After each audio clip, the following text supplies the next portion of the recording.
When Bob Finlay asked me if I would give the toast to the lassies, I was a bit taken aback, actually, because although I've attended quite a few Burns suppers in my time, I've never been asked to do this before. So, although I agreed to do it, I had no real idea of what I was agreeing to. So, what one does when one doesn't know these days is you go on the web. So I went on and checked just exactly what am I supposed to be doing. Well, apparently the object of this toast is to deliver a speech about the importance of women in our lives, drawing reference to Burns, the women in his life, his attitude and views on women, and concluding with a complimentary and positive note. The challenge is to deliver a balanced, witty, and sincere toast. Well, no pressure there. So, Burns' first love was a young lady called Nellie Kilpatrick. She was 14. She was the daughter of a local blacksmith. And Burns was 15. And his first poem was to Nell, and it reads like this. Oh, once I loved a bonny lass, aye, and I love her still, and whilst that virtue warms my breast, I'll love my handsome Nell. Now, Burns wrote later about this rhyme, I never had the least thought or inclination of turning poet until I got once heartily in love, and then rhyme and song were, in a manner, the spontaneous language of my heart. I remember I composed it in a wild enthusiasm of passion. And to this hour, I never recall it, but my heart melts, and my blood sallies at the remembrance. So, were it not for the lassies in his life, Burns might never have been inspired to produce such a written legacy as he did. In writing this toast to the lassies, I couldn't help but notice the difference between the lads and the lassies. Now, not the obvious differences that are so pleasing to the eye, but more subtle differences, such as a successful man is one who makes more money than his wife can spend.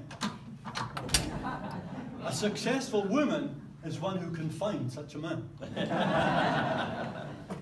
Men believe that they have the last word in an argument, but actually women have the last word. Anything after that is the start of a new argument. A man has 5 items in the bathroom. A toothbrush, shaving cream, razor, a bar of soap, and a towel, probably from the Holiday Inn. The average number of items in a typical woman's bathroom is 337, and a man can't identify any of them. And finally, children. A woman knows all about her children. She knows about dentist appointments. She knows about best friends and favourite foods and secret fears and hopes and dreams. A man is vaguely aware of little folk running around the house.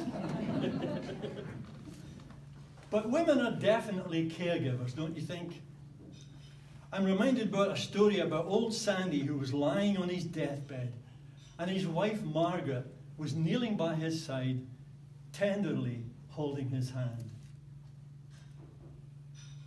"Can I get anything for you, Sandy?" she said. No answer. So she tried again. "Have you no last wish, Sandy?" A faint reply came from the bed. "A wee bit of that boiled ham would be nice." "Whisht, man, you know I bought that for the funeral."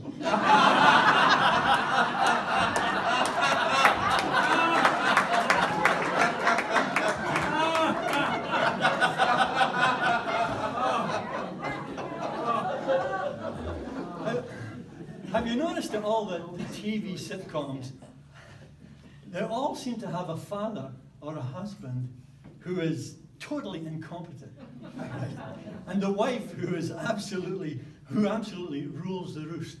Okay, one of my wife's favourite programs from Scotland is a program called The Last of the Summer Wine, and it has at least 7 men in it who are totally terrified of the women in the stories. And of course it makes for hilarious TV, you know.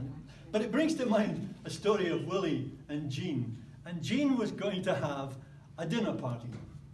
And she's getting everything prepared, and she suddenly discovered, darn, I forgot the snails. So she sends Willie out to the local gourmet store with a bucket to get the snails. So off he goes, and he gets the snails, and as Willie is leaving the store, he runs into a bunch of his pals.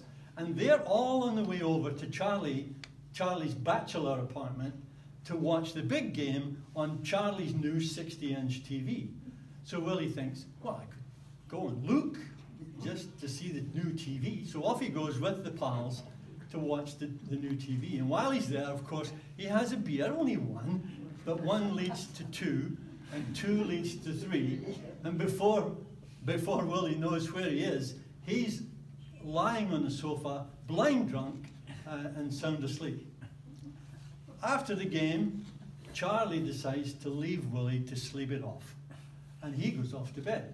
So next morning, Willie wakens up, realizes where he is, and thinks, oh, the party, my snails.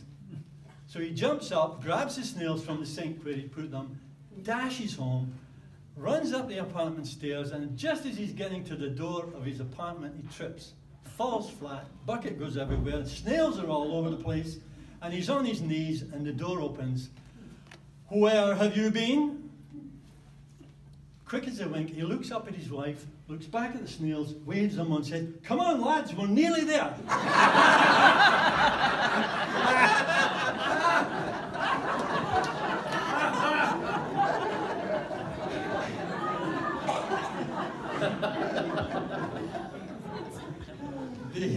The great Robert Burns' relationship with women is a confusing one. Despite being incredibly promiscuous, it was not purely a physical pleasure. Burns appeared to genuinely have adored women, and in his works he mentions by name a number of women, and his declaration of love are still some of the most famous ever written in English. But it was for Clorinda, or Mrs. McElhose, that he wrote the song much admired to this day that glorifies the power of love and tells us that grieving is the price to be paid for love. And in his poem and song, A Fond Kiss, he writes, A fond kiss, and then we sever, A farewell, alas, forever. Deep in heart-wrung tears I pledge thee, warring sighs and groans I wage thee. So he was a romantic and loving and not afraid to say so. And perhaps he has a lesson for us men here tonight. Perhaps before you get home tonight, gentlemen, at least find your loved one and tell her that you love her. Robert Burns argued consistently that women were the intellectual and social equal of men. But are they? I often think he was doing them an injustice, that they are in fact our intellectual and social superiors. Look at the relationship between men and dolphins. Dolphins are a bit like women, actually. Extremely intelligent, fun to be with, sleek, and can really move. It's absolutely incredible how dolphins, in only a few weeks, can train men to stand at the side of the pool and throw them fish. So I think we can safely conclude that the lassies today are just as difficult to understand for men as they ever were for Burns. And I'm happy to say every bit as lovely.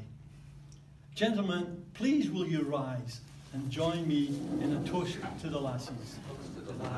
To the lassies.